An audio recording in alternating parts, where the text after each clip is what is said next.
Ladies and gentlemen, welcome back to Pathways to Excellence. We are very honored to have with us here Mr. Zander Ong, continuing in the storied heritage of Lee Kuan Yew and headed off to Cambridge University to study law.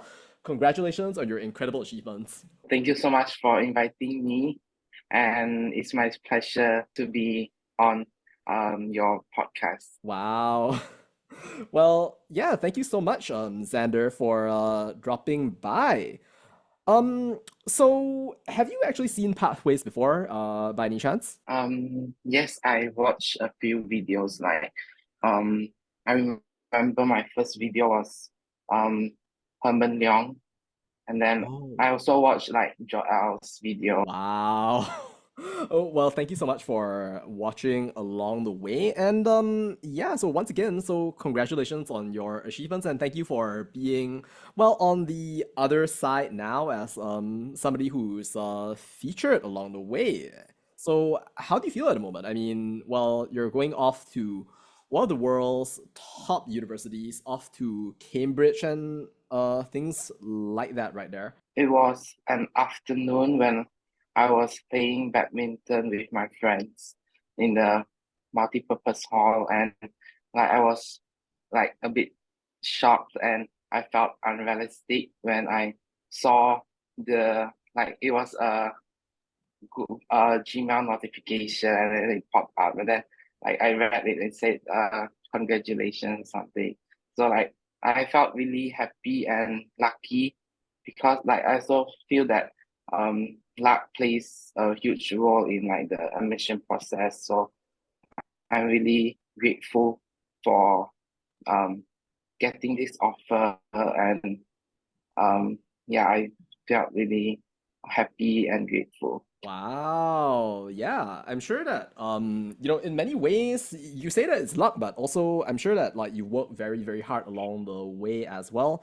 And yeah, I'm sure that your parents, your family, your teachers, and everybody out there are tremendously proud of you and of your achievement.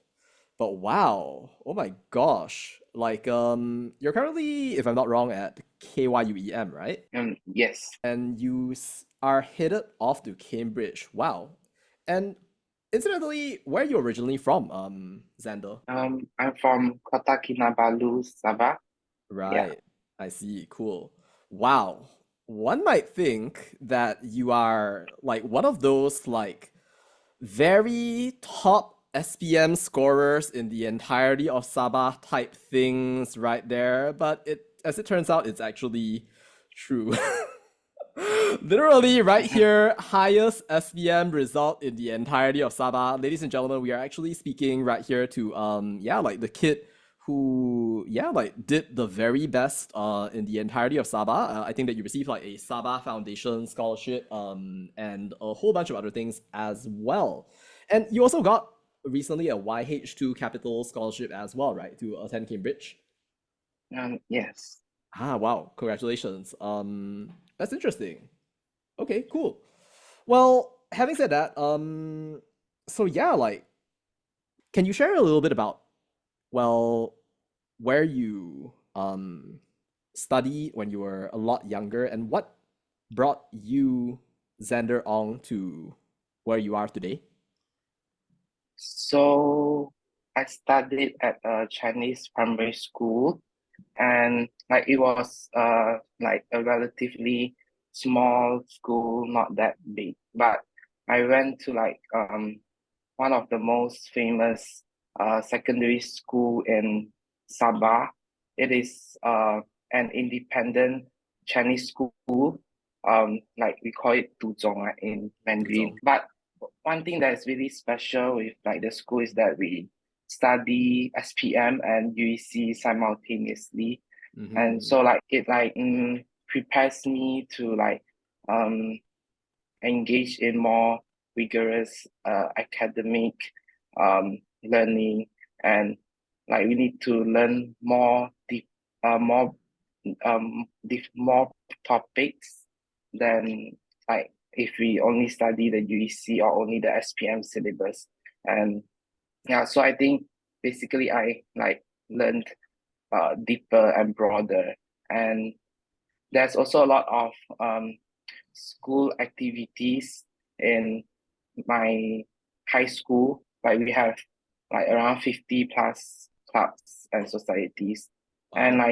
I and I'm really passionate about Mandarin debate during my high school, and Mm, even um until now I still like sometimes I go back to help them or train them or prepare them for like competitions, and I spend like most of my time um in debate in high school, and I think like it really shapes who I am today because it allows me to like gain the skill of thinking about an issue from different perspectives. And I mm, think like this, because like in debate, you need to like think from, um, for example, the government side and then the opposition side, and you need to think mm, how your um, opponent will rebut you and how you need to rebut back. So like it trains me to think from different stands and viewpoints. And I think this skill also like it's really important for law, and mm, mm, it's also one of the reasons why I want to study law because like in law you need to um mm. consider um a legal issue from like different perspectives. That is really cool. I have encountered, well, people have debated in English, like throughout the course of my life. I've never met someone who was specifically involved in Chinese debate. So then that's really interesting because it's like, you're essentially going into university where, of course, at Cambridge, you're going to be learning things in, well, English, but then at the same time, you're building up like with all of these different experiences, right? Like the facility really to engage, right? With deep and complex issues, in Chinese as well. Do you foresee that maybe one day there could be a future where, for example, you live and work and think, primarily, for example, in Chinese, maybe? I think that like in if I go to study at Cambridge, then like mostly I will think in the English language, and regardless of the language, I think mostly it's about the critical thinking or Mm, the skill of okay. um yeah evaluating from different perspective. I think like the the thinking or the thought process I see. might be similar. Of course, language might play a minor I role, see. but I think it's not the main, yeah, the Interesting. main. It's kind of interesting because well, as I guess like a person right here, like from looking at your, well, academic profile, I can see like a person who has many different types of interests. Like for your A levels, I understand that you took, well, a really interesting combination right there, and I thought that was very, shall we say, unconventional. As far as I know, well, you did like not just your standard issue mathematics essentially, but you also did economics, history, and English literature. I was just talking with, in fact, like some of your friends, Angel and also Wei Hearn yesterday, and we were talking about how, like, at KY, essentially, like the majority of people, right, they tend to be like STEM scholars, but for you, it seems to be very different all the way. I mean, like you have like all these different agencies, basically. Like for example, Yayasan Kazana, and then you also have like Shell and Petronas, basically sending their scholars over there, and those tend to be more like STEM related, I guess. But what led you to choose the subject combination that you did? Mm, okay. I actually studied like science stream in my secondary school, like for SPM. It is like a huge jump for me, like because I never studied like English literature, and have to like study it in A level, and then At A like level too. even yeah, and also like economics and even like history is like a lot different from like the sejarah from like the skills that are required is really different. So I think what made me chose this subject combination is like I don't really enjoy studying STEM subjects that much. Like Ah. in high school, I can study it as a subject, but I don't have the passion in it. And Mm. yeah, and so I decided to choose something that I like. For studying law in UK, they also encourage to take a few essay subjects. So, Mm. like the English literature or history is also a essay subject. So that's why I Mm. chose it. And I think like it is really a huge jump for me, and it's more challenging, and there's also like less resources online compared to like a lot of STEM subjects to study those subjects. Yeah, but yeah, overall I won't say that I regret taking those subjects, but they are like really fun and interesting, and yeah, I Mm. just need to work hard for the subjects. You seem to be a person who has very diverse intellectual interests as well. I actually will be interviewing someone, Esther, who is going to be studying linguistics at Cambridge, and who mentioned also that you guys applied for scholarships together. And as a kind of like, well, prelude almost to that interview, but also in relation to the fact that you are so accomplished both in, shall we say, English, which of course now you're picking up in like many different ways through A-level English literature, which I can't personally imagine doing, but also through your experiences with Chinese debate. So now I bring in something from psychology. Have you heard of this thing that's called the Sapir-Whorf hypothesis? No, All right. what is Okay. So the Sapir-Whorf hypothesis basically it states, right, that essentially our thoughts, right, are shaped by our native language, and that speakers of different languages therefore think differently. Of course, like right now you're speaking to me in English, right? 可是要是 yeah，我们说中文的话，那你的想法会怎么样呢？这是一个很有趣的问题。呃，我 Oh my God, I've been speak language for so long, but就是不同的语言会导致我们有嗯不同的哼，思维模式。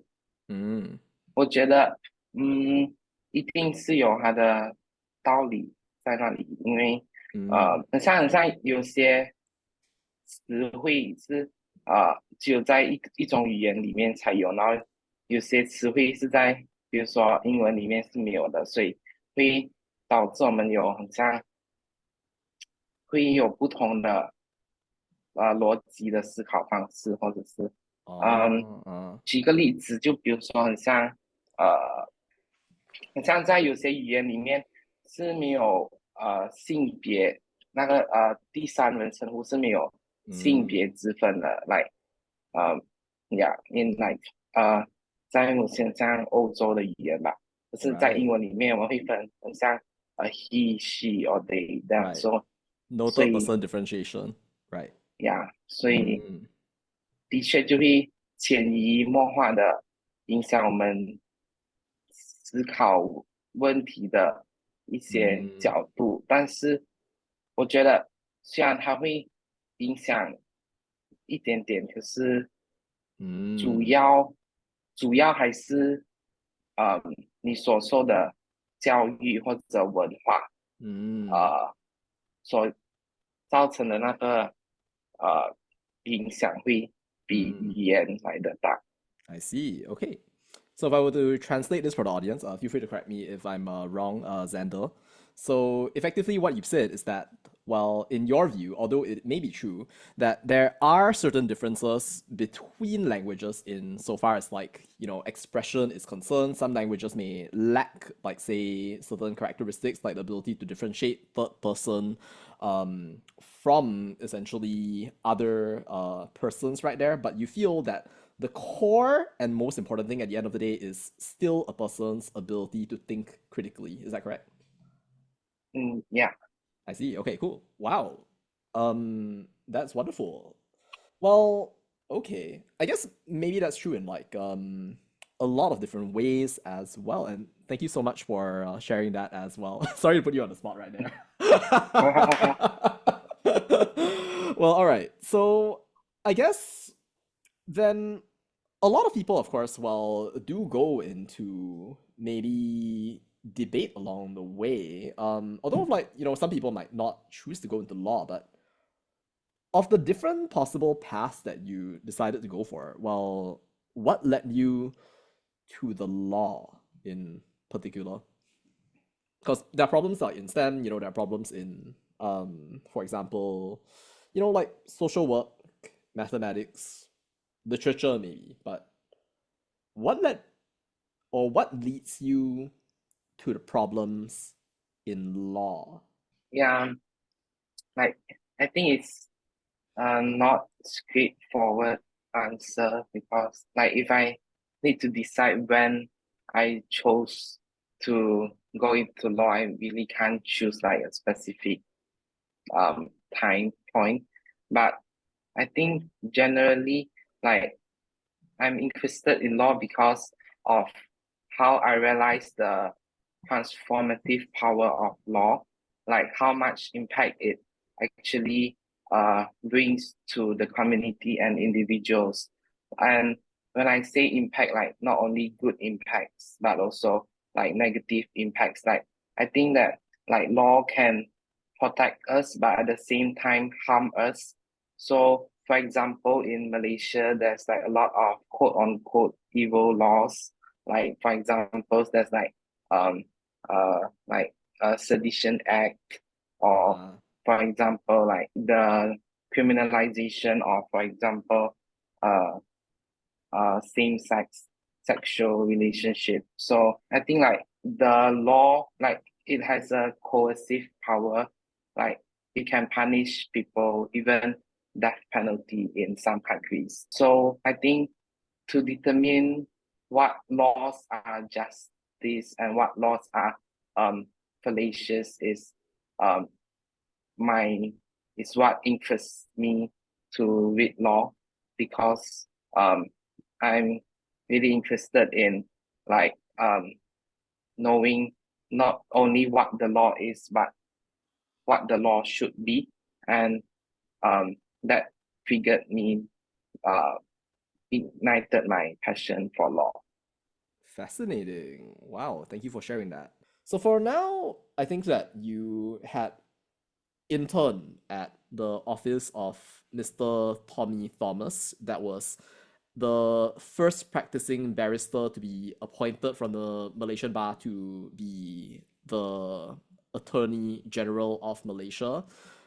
By the way, it's not like I'm memorizing everything. I have a Wikipedia article in front of me. I don't memorize all of these things.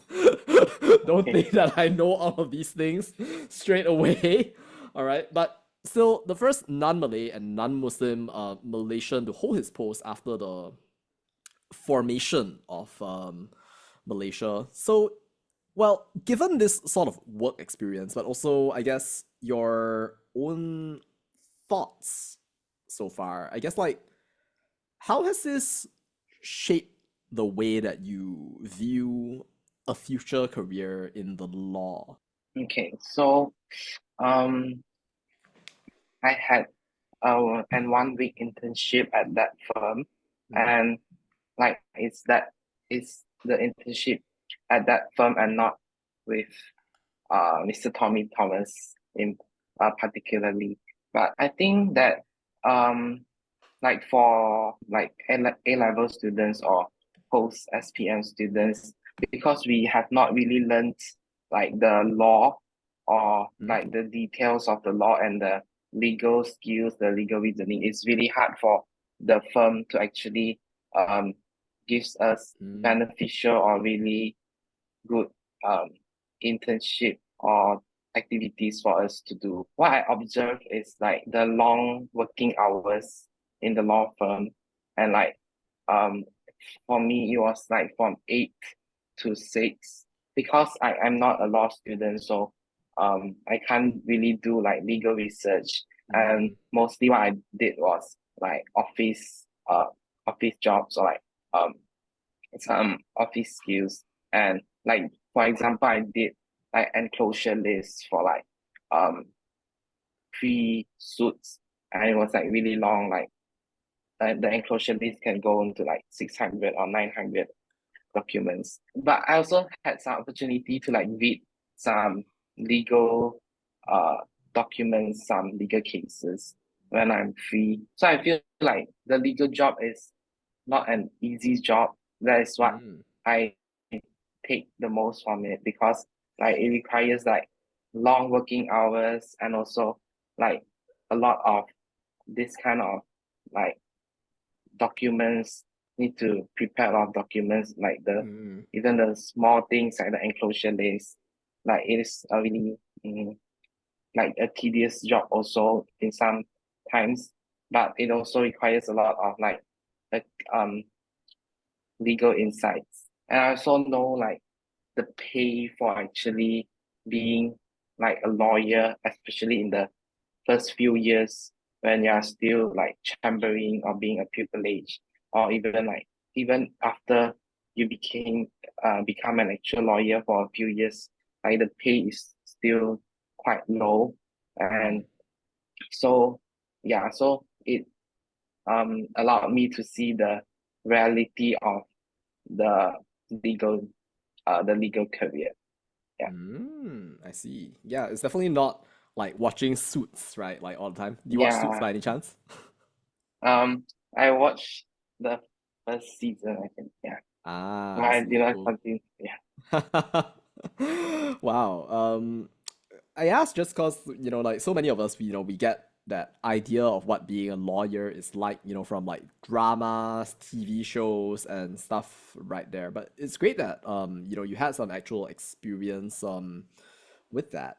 So I must ask you then, Xander, what is it that makes a law just? And what is it that makes us have to cast away a law, in your view? This question is actually what I explored in my personal statement. Of course, I haven't like studied the law, so like my thoughts for now might not be true, or like my after a few years I might like disagree with my view now. But I think that one important principle to determine what laws are justice and what laws are fallacious is the harm principle. That is, Mm, um, it was introduced by Mills, and it says mm, that um, like everyone has the freedom to do something unless it harm others. So when it harms others, then um, the country or can have the law to prohibit us from doing that action. mm, So, like we have the freedom to the extent that we do not harm others, but we mm, can have the freedom of, like, for example, harming ourselves, or have the freedom of um going against more the social norms or the social view of on morality, as long as it does not harm others. Yeah. mm. Then I want to challenge you then a little bit in the context of, for example, right? The recent EU judgment on palm oil. So then of course developing nations, for example, right? They consume lots of, shall we say, fuels, or rather in this case, it's more relevant to say developing nations like Malaysia and Indonesia produce a large proportion of the world's palm oil, essentially. It feeds essentially many laborers, workers, and people who essentially reside in Malaysia. But then essentially some more industrialized nations might then say, well, the palm oil that you are producing is producing something that harms other people. And then they might go on the basis of the harm principle. Well, you are free to do what it is that you wish right there, but then you should not harm other people. Therefore, it is unjustifiable for you to produce palm oil. But at the same time, then, if you are essentially a producer of palm oil, you recognize that if you do not continue with this enterprise and the different things that you've been doing right there, you risk harming, shall we say, the workers who once believed in you. And by your inaction, you are effectively performing an action, which is essentially to neglect their livelihoods in that particular situation right there. So if you were to reason out this situation right here, how do you reconcile, I guess, the situation with respect to either the harm principle or whatever it is that seems relevant? And I say this, by the way, in perfect awareness that, like, you know, you're not a lawyer, so but I'm just interested to hear your thinking on this. Sure. I think there's an there's an issue here because of the ambiguous definition of harm, and also like um there are different kinds of harm in this case in different perspectives. So I think one way to like decide on this issue is to evaluate the harm of both sides, like the workers' harm, like their unemployment and so on, and the developed countries' view on harm of the palm oil. Not sure what the harm is, maybe like environmental pollution or etc. Um so I think like we have to evaluate like um which like which harm is more has a higher intensity or like is superior to the other. Yeah, I think in this case I would say that the palm oil producing countries um will incur a greater harm if the law prohibits them from exporting, as it will harm like the entire country's economic growth and also the individuals, workers' employment. And compared to the environmental degradation, I think there are means to like there are ways to mitigate the pollution and so on. And yeah, so that's how I would evaluate it. Right. And maybe also I would say that like economic growth might be more important than the environmental um sustainability in this case, because for the less developed countries, like the economic growth is it concerns about the living of the people and um like their food and their basic living needs. Thank you for sharing that. I've always thought that to be an interesting thing right there. I'm sure that that drama will continue to play out, even you know, brought forth by countries that have done their fair share of polluting in the past. But anyway, that's a separate issue. That's yeah, something to definitely think about. But well, I guess if you could, so then I guess like, well, what universities were you considering at the start of the application cycle, and what eventually led you to apply to Cambridge? Because like I think if you want to apply to Cambridge, right, you do need to apply like quite early on, right? Because you have an October 15th deadline. So I guess what was on your mind when you thought of that as your first choice? Like for UK, we can apply for 5 universities Mhm. through the UCAS system. So I applied for Manchester, um, King's College London, UCL and RSE, and also Cambridge. And like Cambridge is always on my list because like it is my dream school, I would say, and like Mm. I always wanted to go Cambridge since high school. So um Your dreams so come true.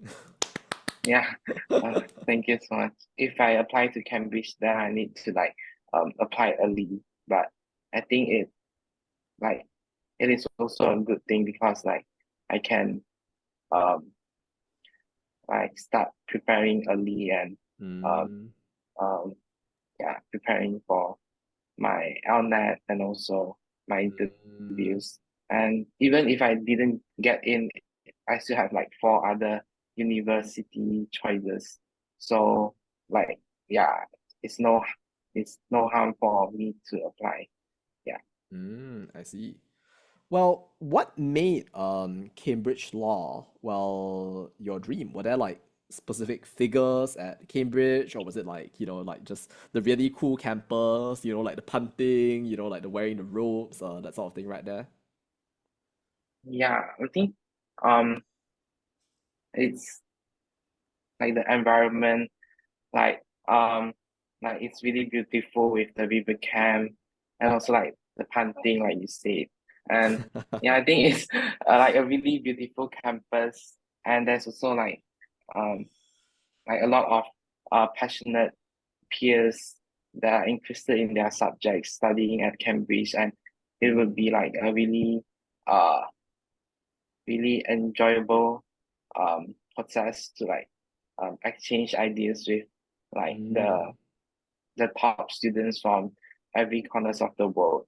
mm, And yeah, and I also watched a few um uh I've watched like a series called Constitutional Law Matters from the Cambridge Law Faculty um before applying to Cambridge, and also like a book like a law introductory book called What About Law by also co-written by the professors in Cambridge. mm, And also I like how they are also like they are field leading professors, and they are really passionate in their their topic of interest in the law and mm. their views on it. So yeah, so that's why Cambridge is mm, is my top choice. Yeah.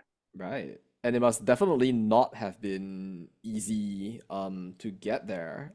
As far as I know, it's like basically tremendously selective, is it not?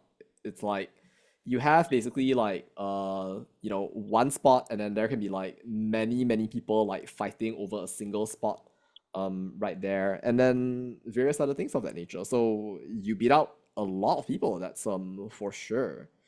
And speaking even of like intellectual engagement, I think that there is a pretty unique component of the Cambridge applications process, right? I think that's the Cambridge interview. It's like, like somebody literally comes up to you and then asks you a whole bunch of questions right there. I can see like the smile appearing on your face, so it appears that you remember it. What was that like for you? It was mostly like academic questions. Like they really ask you about your legal reasoning or like your critical insights on the law, even Mm, though like they say that you they don't require legal knowledge, but they want to see like your critical thinking and mm, logical reasoning. So I think like for me, I also have two interviews, and um by the fellows of my uh my college in law, and um I Magdalene think I College, was did, it not? yeah, in Magdalene College. And Ah, the first, I think I did okay but not that good for the first interview, what was because the the content? first interview was, yeah, it was about a contract law statute. They gave me a contract law statute, and it was a fictional one, means that they created it themselves. It was about a mistake of a fact in a contract, and hence whether the contract will still be can be considered to be still be valid. And like they gave me the statute, and then they gave me two scenarios to apply the statute into the scenario and ask for my judgment on it. And because the act is a bit complex, like there's a lot of subsections, and the scenario is also quite complicated. So um like I think I did not do that well, because um like my thoughts are here and there, and um Mhm. I don't have like a clear direction in my mind. Um but the professors, the interviewers, they after I said an answer, they will like hint me, or they not sure if they are hinting me or challenging me, but they will ask like follow up questions, and a lot of times like I change my answer according to it. Yeah, so I think like I changed my answer according to their prompts. So that might be what they want, because some say that they want like teachable students, but I'm so not sure what they want. But for the second interview, I think for the second interview I did like slightly better, because um uh yeah, it was it there are two parts for the second interview. The first was a land law scenario. It's a land law scenario about it's the scenario is a bit long, but it's basically about um a group of thieves. They stole gold from different banks, but we do not know what bank the gold belongs, or in what ratio it belongs to the different banks. But and then the thieves buried the gold um under a farm's land, and then the farm is sold to a new owner, and then I have to decide like um uh who the goat belongs to, and then in what ratio, something like that. So yeah, it was big. Yeah, but yeah, but I think I did okay for that question, because uh, I have a clear reasoning to justify my answer. And the Wow. second part of the second interview is a criminal law scenario also, and it's about rehabilitation. So, like, Okay. they asked me if I were the judge, like how I would sentence it, and it was about a criminal recommitting his crime um after just being released from the prison, maybe because like he's hungry and he does not have money with him, and so he stole like some food from the supermarket. And how I would sentence it, initially I said that I will like increase the sentencing, but um after the interviewer challenged me, then I changed my answer to like I will maintain the sentence, like as same as him first time committing the crime. Yeah. Ah. Like, how would you actually reason through that in the first place? Because like, I'm not really familiar with this sort of like process right there, but how would you justify something like that? Would you be willing to share? Okay. So at first I said that like I mean it's intuitive for me to like want to increase the sentencing, um um like he's recommitting the crime, so it shows a lack of repentance, and also like he's more aware now about the wrongfulness of the the action, but he still commits it. So that's why at first I reasoned that the sentence should increase, and also I argued that the defense of necessity is invalid, because um he have he has other alternatives, such as going to a charity or etc. to find food.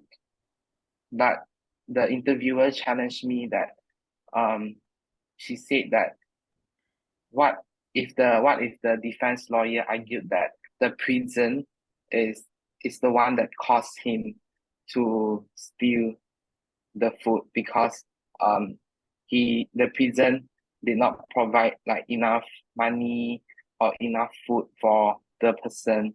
And also I think it's a bit weird, but she said about like the prison was releasing him on a Saturday afternoon, and like there's no charity or something. And yeah, Ah, I I see. don't know why it's Saturday is so important, but yeah. Then I changed my answer to like maintaining the sentence, um because although I still argue that necessity is not valid, because um there are still alternatives, such as begging for food or finding families or relatives. So like there are still other alternatives, but I can agree that the prison system might be to some extent partially responsible for him Mm, recommitting the crime um due to the failure of like rehabilitate him to the society. So um mm, yeah, such as like a lack of education or lack of some money or pathways for them after they mm. are released. Yeah, so I see. yeah. Wow. Yeah, I mean, like, it is complex in many ways. Thank you for sharing that. Is there a favorite area of law that like you are constantly drawn to, I guess, like when you think about law at large, or are you just kind of like, just gonna go out there and discover a whole bunch of different things? Yeah, I think like I'm open to like different areas of law because I haven't really like studied in detail of like the different areas of law. But what interests me at first was criminal law. Um, Mm, because about I um like in my personal statement I also explored like um criminal law and um not only criminal law but also like the jurisprudence um of law like like what I initially said about like for example the relationship between law and morality and so on. So um like I at first I was interested in criminal law because like I when you watch a lot of like legal dramas or like legal series, it's all about like criminal law and it is really exciting in some ways and like it is really tangible. I would say like you can imagine the law. It's like the most straightforward thing for you from for me to think of when considering the law. And yeah, I also like felt some empathy with um the like strangely that like I feel empathy for like the defendants or like the people that are accused of a crime and also like um not only because like a lot of times they are innocent but also how the society actually um mm, push this kind like the relatively poor people to commit crimes.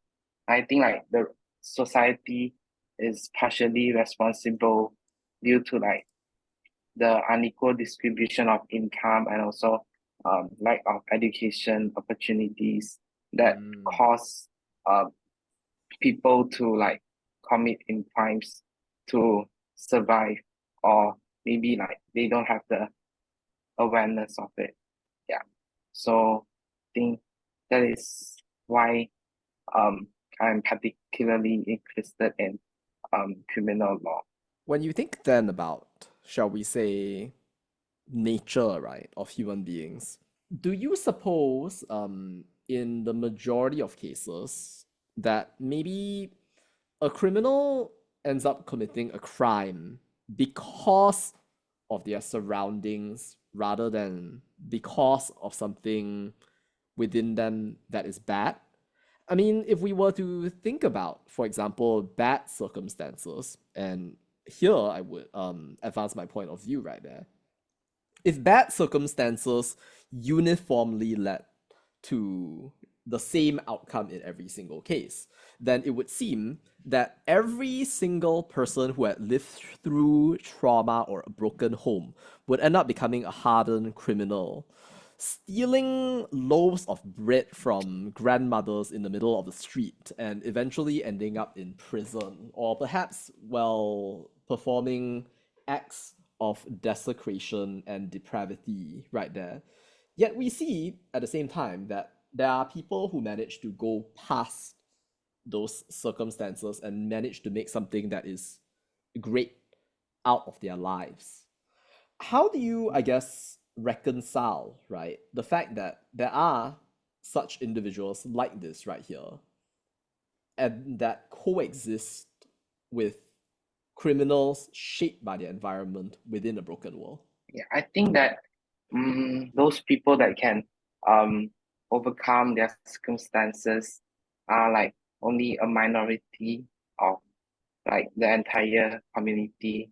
And there might be like coincidence, or there might be luck that played some role in how they can overcome it. And I think that even though it, of course, like their own personal effort also plays a huge role, but I think um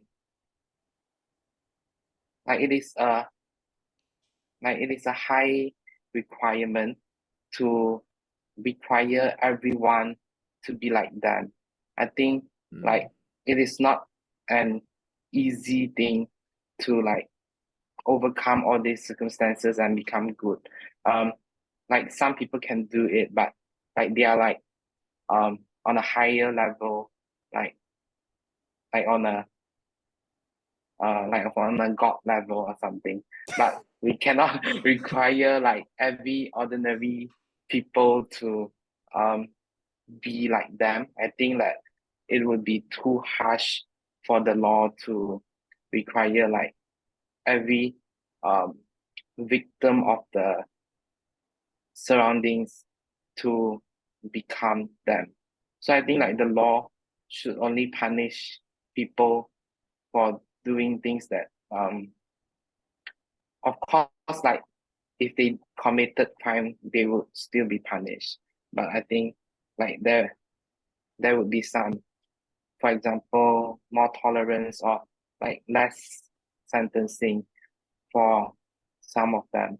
Uh, because like it is the surroundings that push them to the situation. Yeah.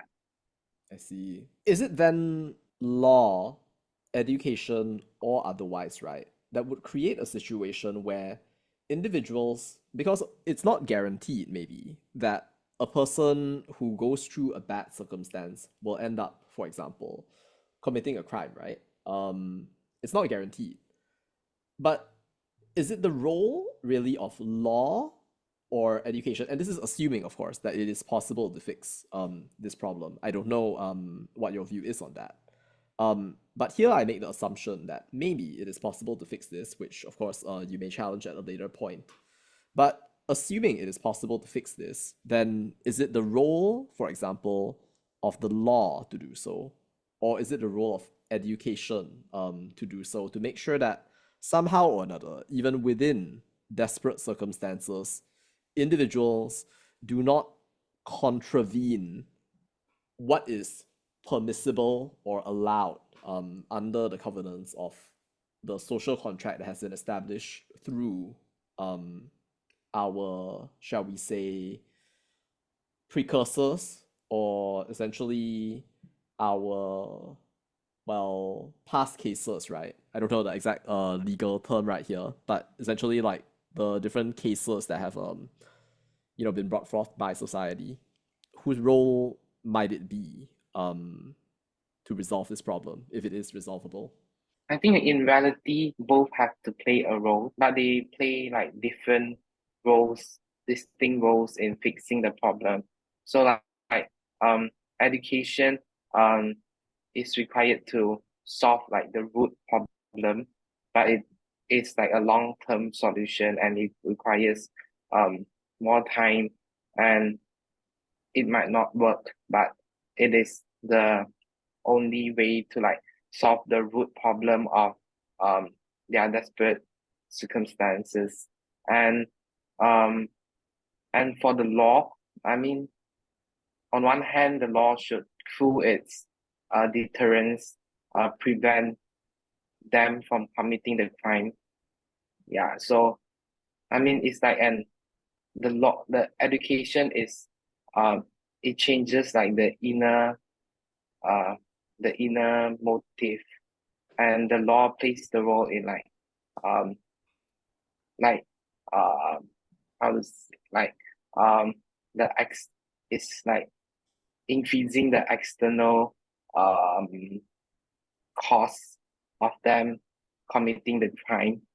And I think yeah, so they play like different roles, and the law has to be there because like education it's a long process. Yeah. Wow. Okay. Thank you so much for sharing that. Um, well, as we come to the close of this conversation, I do want to ask you something that I have been curious about for a while. What is the likelihood that you are going to become the Lee Kuan Yew of our current generation as you go on to Cambridge and, well, potentially study law as well? Wow. That is a hard question. Like I never thought of like me being uh the next Lee Kuan Yew or something. Um, Same school? yeah, yeah.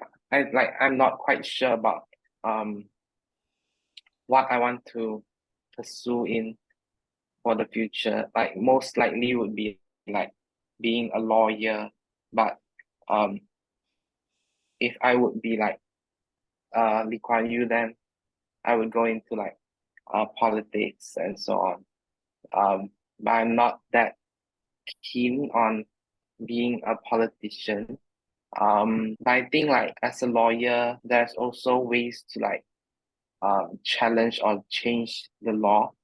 Um, like for example, through uh judicial review and so on to like challenge the law, saying that it is unconstitutional. For example, like in the recent Kelantan Shara law case, like um like a lawyer and her daughter challenged the Shara law on the new Shara law on various criminal acts, and they actually succeeded. I think like I'm keen on changing the law and also challenging the current law, but yeah, I might not go on like the same pathway of like being a politician or a prime minister like for the country. Yeah. Thank you so much for sharing. If you don't mind my asking, will you be bonded to YH2 Capital in some way, like after you've essentially finished your studies at Cambridge, or is it more like a grant of some sort? Yeah, for YH2 it is a bond free scholarship. Wow, I see. Okay. What exactly is YH2 though? It is an investment company in Mm. located in Singapore, and the two founders are Malaysians, and I see. um one of the founders actually studied at Magdalene College law also, so Mm. she wanted to like contribute back um to the society through, because the founder that attended Cambridge also came from like um a low background family, and she got the opportunity to study at Cambridge through the Jardine scholarship. So like she wanted to pay it forward, and yeah, that's why there's this scholarship for only for Malaysians who study at Magdalene College. Wow. Okay. And so did you just know about that scholarship like just randomly, or like how do you even find out about that? Mm, like it was an YouTube interview. Um, Ah. yeah, a YouTube interview, like a friend, like a person interviewed um a person that got into Cambridge law. I think she's called Teo Yun Sing or something. Yeah. Um, a long time, like a few years back then. So I was aware about this scholarship. As Yeah. a result of that And random interview. yeah, That's basically kind of so paying I it feel like forward in some ways because like now you told me about this particular scholarship. Anybody who wants to apply to Cambridge and applies to Magdalene College right there will know about the YH2 scholarship as well. Congratulations. You paid yeah, thank forward. you. All right, cool. Yeah, like it's funny how history repeats itself, huh? Um, all right then. Well, kind of as you move forward, right? Like, I guess, do you have any like specific hopes for the future as well? And like any advice maybe that you would have for the next generations who are to come like after you? For the hopes, I think like I don't have like a specific one, but I would hope that I enjoy my uni life Mm, in like trying out different things and stepping out of my comfort zone and also do what I'm passionate about and mm, yeah, be open-minded to explore different things in Cambridge. And for the advice, I think like um yeah, I would say also like do what you like, do what you enjoy and what you are passionate about and like don't do activities just to like make your resume look good or your application look good or like um yeah, but do what you um love most. Yeah. mm. Wonderful, wonderful. Okay. Thank you for that. Are there any, I guess, like people that you like to thank, maybe like as you kind of like go on this journey and set forth onto a higher stage? Because well, you are going to be stepping on one of the higher stages in the world with some of the finest legal minds along the way. Yeah. So like, is there anybody that I guess like you like to thank, or well, people that you especially want to kind of remember as you go on this journey? Like there's a lot of people to thank, but yeah, the first one would be like my family, especially like my parents supported me throughout the journey so that I can like get into Cambridge and my school, especially like the university relations department. Like Mm, they are really helpful in terms of like giving out mock interviews um from different organizations and also giving workshops. So like I could not imagine that I can like be so prepared for like the tests or the uh interview without the help. And of course like um throughout the journey um I consulted a lot of seniors to look at my personal statement, give me feedbacks and also their advice on the application. I could not have done it without the seniors and also my scholarship, I would say, because like without the scholarship, I could not have studied at KY and also Cambridge. So like um I'm really grateful for this like opportunity that is given um by the scholarship. And yeah, it makes um me easier to achieve my dreams mm. by removing the financial constraints. And you've definitely worked hard. I'm sure that all the people of Sabah and all the people of Malaysia as well are tremendously proud of you. And once again, deep congratulations to you and uh for all of the things that you will do from here on out. And I guess to conclude this interview, so do you have any like thoughts, projects, ideas, or anything that you'd like to share with the audience at large?